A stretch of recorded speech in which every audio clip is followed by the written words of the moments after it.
Hey, woo! What's up, everyone? It's Henrik, your favorite foolish crypto friend, and I just experienced my very first rug pull. So why am I celebrating? Well, because I feel like it's almost a rite of passage in today's crypto world, and I know, how sad is that? But it also gives me a reason to make another video.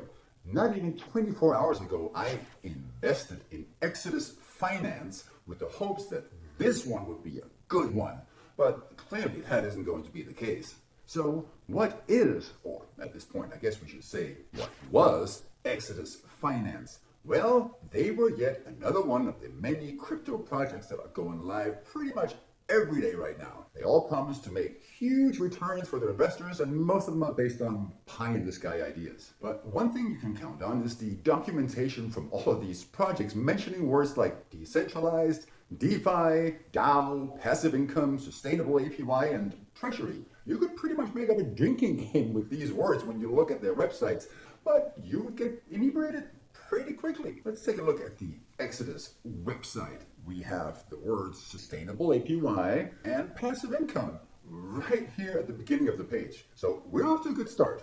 But what was the actual concept behind this project? If you read through the myriad of buzzwords and fluff, the game plan for XODUS came down to buying real-world luxury assets like watches and art, and then hopefully have these assets appreciate so they could turn a nice profit, which would then be paid back to the investors. Now, that's not the worst concept I've seen. It's certainly not the best one either, but there is no way that that would ever sustain the crazy high returns XODUS was promoting. That's of course not unusual in this world. Most of the fly-by-night crypto projects follow a similar strategy of impossibly high reward promises. The site even had a list of brands that would be backing their treasury, and I'm fairly certain that none of these brands have ever heard of XODUS. Maybe what they meant to say was that they were hoping to buy these brands' products and put those products into the project's treasury, although that is quite different from what they're stating on their webpage. The project also had the obligatory security measurements in place. Their contract was multi-sig, and the project had been KYC'd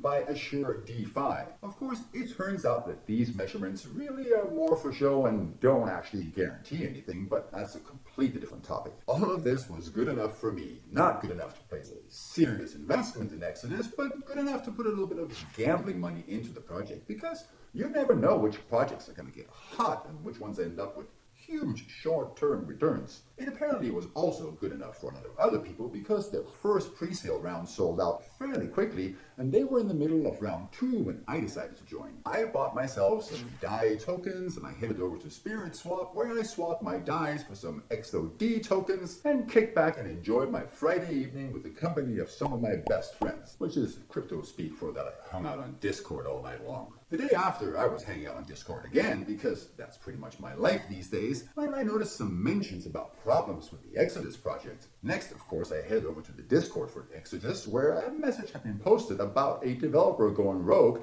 and stealing all the funds from the project. I wish I could show you this, but the XODUS Discord has since been completely removed. It's gone. No traces of it. Instead, we can take a look at a similar post from the XODUS Twitter account, though. Of course, being an eternal optimist, I was waiting for another announcement about the issue being resolved, or at least just a follow-up of some kind from the project. I mean, if it was just one of the developers going rogue, wouldn't the rest of the team stick around to sort of mop up and do damage control of some kind? Maybe an explanation? But no further messages were posted anywhere. The one lonely message about something going wrong was all we ever got. That pretty much screams rug pull right there. And there is something else that bothers me. In my research for this video, I came upon what appears to be the only AMA ever held by this project. Here is a brief clip from that AMA.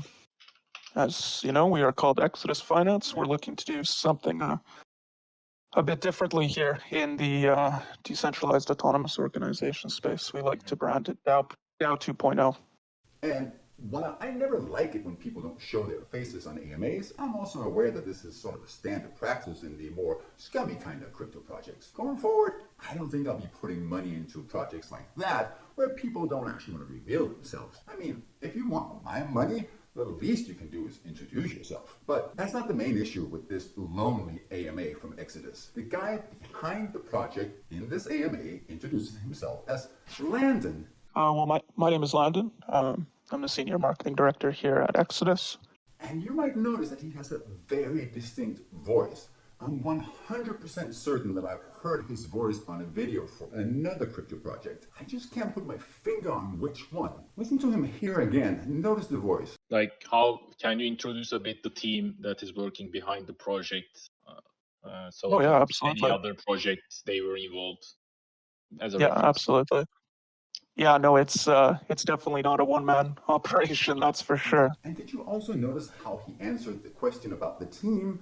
He was like immediately jumping on, this is definitely not a one-man operation. And that makes me think that that's pretty much exactly what it was. Do you recognize this voice? Have you heard it somewhere else? If so, let me know in the comments down below. We may not be able to stop rug pulls from happening, but if we can identify this person, at least we will know not to get involved in any of his future projects. So, what have I learned from this experience? Well, research matters. When I say do your own research, that applies to myself as well. I was quick to just jump on this project just because I was able to get in on a pre-sale, but fundamentals still matter. And in hindsight, a project that was trying to generate crypto-level returns from investing in luxury assets was always doomed to fail. I've also learned that KYC and Multi-Sig contracts don't really mean much. They're nice stamps to have on a project, but in the end, they can't prevent people from stealing your money, just like they did in the Exodus project. I might still occasionally jump on the bandwagon for a random crypto project, but I will only do so with money that I can afford to lose. I hate losing money in Vegas, but I'm okay with a small crypto gamble here and there. It's kind of fun. What's that you say? You don't care too much about my ramblings, but you want to know how much I actually lost in this project? Well, fair enough. My investment in Exodus was around $250. For me, that was an amount I was comfortable with gambling away, and I won't be losing any sleep over the fact that I lost it all. And that's the key to putting money into all of these fringe crypto projects. Never, ever put money into any of all these dubious crypto projects if you can't afford to lose it all, because it can and it will happen. I guarantee it. I've come to terms with my losses on this project, but I'm still bothered by how easy it was for someone to steal a large amount of money without any kind of accountability or recourse. After all, the whole concept of blockchain is accountability and security. The fact that rug pulls are as common as they are, and as easy to perform and get away with as they are, that is a huge problem for crypto in general. None of us like over-regulation, and crypto is built on the idea that things are supposed to be self-regulating. But I think we can confidently say that that just isn't working right now. There are way too many scams and way too many ways that you can lose all of your money. Things need to be tightened up if crypto wants to be taken seriously. There is a lot of money being invested into crypto projects right now, and it's easy to think that things are going great and that crypto is flourishing, but the current investments are a drop in the bucket compared to the money invested in traditional investments. Did you know that 76% of all wealth in the US is controlled by people over 65? I can pretty much guarantee you that the vast majority of those people aren't investing in crypto projects. And they aren't doing so mostly because of the complete lack of transparency, the lack of regulation, and the risk that inherently follows when those things are missing. It is time to step things up, crypto. That's all for today. If you want to watch one of my favorite videos on crypto next, watch this one right here. Thank you for watching. Have a great day, and may the crypto odds be ever in your favor. Bye-bye.